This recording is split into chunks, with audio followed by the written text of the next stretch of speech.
यही करेंगे। हाँ। तो दूसरे दिन अली भाई मिले, बोले क्या बात है, परेशान हैं आप? मैंने कहा ऐसा एहसास हुआ है। बोले आप जाइए, एक दुकान थी ब्राइडल लाहौर में, राइट। वहाँ से जो लेना है आप ले लीजिए और जाइए, बेटी की शादी करें। अच्छा, मैं उनकी पिक्चर में काम कर रहा था। ठीक। उन्होंने मुझसे पैसे तय नहीं किए थे, मैंने उनसे पैसे नहीं तय किए थे। अच्छा, मेरे हिसाब से जो मैंने अंदर तय किए थे वो 2000 बाकी बचते थे जी। मैंने कहा मेरा इतना बैलेंस है ये कि मैं ब्राइडल चले जाऊँ और वहाँ से शॉपिंग कर लूँ। बोले अच्छा। उन्हें एक आदमी को बुलाया जिसके पिक्चर साइन करने वाले थे जी। बोले ये भी काम करेंगे, 5000 रुपये दे दीजिए एडवांस। 5000 रुपये दिलवा दिए। एक जगह मेरा बैलेंस था 5000, एक पर उधर रह गया जी। वहाँ से 5000 मंगा के दिए, मेरे पूरे हो गए।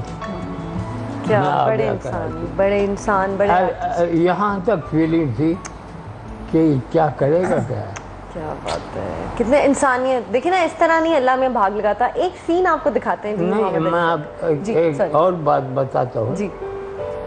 मैं साइन की फिल्म लंदन पेरिस के लिए हलचल जी।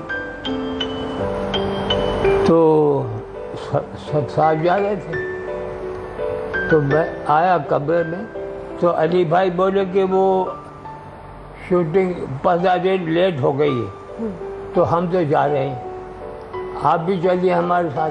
मैंने कहा नहीं अली भाई, आपके साथ कैसे जा सकते, पता नहीं आप कौन से महल में ठहर जाएं। तो बोले नहीं, हमें लंदन में कौन जानता है। मैंने कहा फिर ठीक है, साथ चलेंगे। अब आगे कराची, मुझे फ़ोन किया, इंटरकॉन की लॉबी में चाय पी रहे हैं, आ जाओ। क्या मैं, एक काला बैग रखा हुआ था ज़मीन पे। बोले ये आपका बैग है? मैंने कहा काहे का बैग है? बोले फर्स्ट क्लास पैसेंजर को PIA देती है। मैंने कहा फर्स्ट क्लास, मेरा तो कदम ही कहा भाई, ये फर्स्ट क्लास कहाँ से आ गया? बोला लहरी भाई, मुझे बार बार पीछे जाना पड़ता। मतलब पूरे जहाज को इंटरव्यू देता रहता मैं। क्या बात। तो इसलिए आपको कर लिया है, तो आप मेरे साथ चलिए। बड़े लोग बड़ी बातें जी। एक सीन है मोहम्मद अली साहब का और लहरी साहब का वाकई था। आपकी तारीफ। मुझे रियाजी कहते हैं। रियाजी? जी। हिसाब की किताब ना समझ लीजिएगा, ये का इस्तेमाल मेरे नाम में नजाकत पैदा करने के लिए करता। अल्लाह तो दादी बड़ी प्यारी देती। शायर है ना, इसलिए। भाई बहुत खूब, आप शायर हैं, मेरे लिए ये इंतहाई खुशी का मुकाम है। अच्छा साहब, मुझे भी शायरी से बड़ा लगाव है। आपका पसंदीदा शायर कौन है? मेरा पसंदीदा शायर वो मुझे साहब वो सादा हसन मिंटो की गजलें बेहद पसंद है। मगर साहब वो तो बहुत अच्छे अफसाना निगार थे। अच्छा, मगर उनके अफसानों में नज्म का अंदाज पाया जाता था।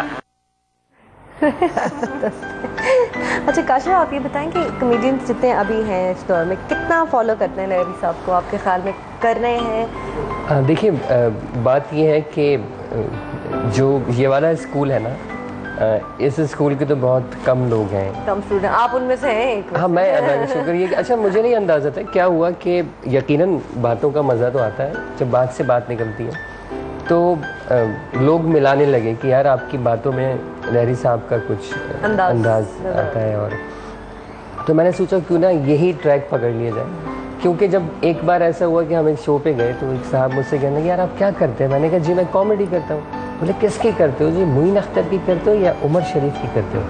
क्योंकि ऐसा होने लगा था कि फिर जब कोई आर्टिस्ट हिट होता है तो उसके कैसेट आने लगते हैं मार्केट में, यानी लोग उनके जो लताइफ याद करके और परफॉर्म कर रहे होते हैं। तो उस दिन से सोचा कि नहीं यार कोई और टाइप होनी चाहिए।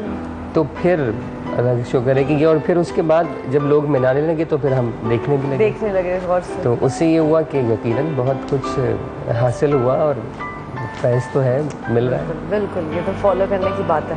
मैडम आप बताएं कि कितनी फिल्में की आपने लहरी के साथ? काफ़ी नहीं, बहुत ज़्यादा तो नहीं, कम फिल्में हम लोगों ने कम, बहुत कम। लेकिन देखती थी पहले इनकी बोल रही बिल्कुल शौक था कि बल्कि इन दिनों मैंने बहुत फिल्में देखी। अब आजकल है ना वो तो अब तो बड़ा ही मज़ा आता है ना। अब इतना मज़ा। हम जब छोटे छोटे थे ना इनकी फिल्में बचपन से आपकी फिल्में देख रहे हैं। सर अब मैं आपसे पूछना चाहूँगी कि आप कैसे फिल्म इंडस्ट्री में आए, कैसे आपको शौक था एक्टर बनने का या किस तरह से आप फिल्म की तरफ आए? लोग आते थे मेरे पास जो देखते थे वे स्टेज पे जी, तो मुझे ऑफर देते थे। ठीक। यहाँ एक फिल्म बन रही थी हुसैन बेग मोहम्मद साहब की, तो वो ऑफर आता रहता था। फिर एक दिन एक आदमी आ गया, अबू शाह साहब आर्टिस्ट थे, वो आगे दफ्तर, मेरा लंच ब्रेक था जी, तो चलने लगे हम दोनों फुटपाथ पे। बोले आपको काम करना पड़ेगा फिल्म में। मैंने क्या हुआ? बोला कि इंडिया से डायरेक्टर आया है। मैंने कहा क्या नाम है? बोला ओपी दत्ता। मैंने कहा भाई हीरोइन? बोले शीला रामानी। अच्छा, मैंने उसको देखा था टैक्सी ड्राइवर में, तो मैंने ये सोचा चलो करीब से देखें। ये एंट्री है मेरी। मतलब आप हीरोइन के लिए आए बेसिकली उसके अंदर। अच्छा लहरी साहब, बल्कि आप यहाँ से मुझे ये बात याद रही, आप जिस एरा में काम कर रहे थे इतनी प्यारी प्यारी हीरोइनें होती थी, होता कभी मोहब्बत या कोई किसी को पसंद नहीं आए आपको कोई? अब हम दोनों आ गए, यहाँ ऊपर दफ्तर है उनका, नीचे आ गए, अब चढ़ने वाली हैं सीढ़ियाँ जी। मैंने उनको रोका, मैंने कहा देखो शाहजाद, मैं तो काम करता हूँ, ऐसा ना हो कि मुझको ले आपको निकाल दें। इसलिए आप मुझे छोड़ दें, आप जाइए। बोले नहीं, दो कैरेक्टर है, एक मैं कर लूँगा, एक आप कर लीजिएगा। ठीक ठीक ठीक। यहाँ ग्राउंड फ्लोर पे बाटे कैरेक्टर। अब गए, अब वहाँ डायरेक्टर, कैमरामैन और वो खाना खा रहे थे। उन्होंने कहा अबू शाह साहब से आप क्या बेचते हैं? उन्होंने कॉमेडी का गाना सुनाया। ठीक। उसके बाद उन्होंने खाना खाते ही में मुझसे पूछा आप क्या बेचते हैं? मैंने कहा खाना खाते में नहीं बेचते। अजीब सा लगता है कि आप खाना खा रहे हैं, अब मैं आपको एंटरटेन कर रहा हूँ। ये नहीं, आप खाना खा लीजिए फिर बात करते हैं। एक्चुअली मैंने काम तो करना ही नहीं था, ठीक मूड ही नहीं था, इसलिए इतनी बड़ी बात कर दी उनसे, वरना डायरेक्टर से कौन ऐसी बात कर सकता है। अच्छा जी, मैंने उन्हें सुनाया मरीज इश्क, वो मैंने लिखा था वन मैन शो। एक बुजुर्ग है, वो नर्स के ऊपर आशिक हो गए तो अस्पताल में दाखिल हो गए। वो सुनाया, वो इंसिडेंट में सुना चुका था पहले। सही सही। बड़ा डॉक्टर था, अब उनको सुना वो कोई हंसे नहीं। सीरियस? हाँ नहीं, मैं देख रहा था कि ये हो ही नहीं सकता।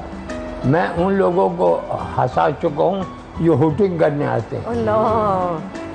मतलब ये जान के आपसे वो खाने वाली बात पे तो नहीं कहीं वो कर रहे थे? हाँ बस है ना, अंदर से उन्होंने ग्रज रखा हुआ था कि अच्छा।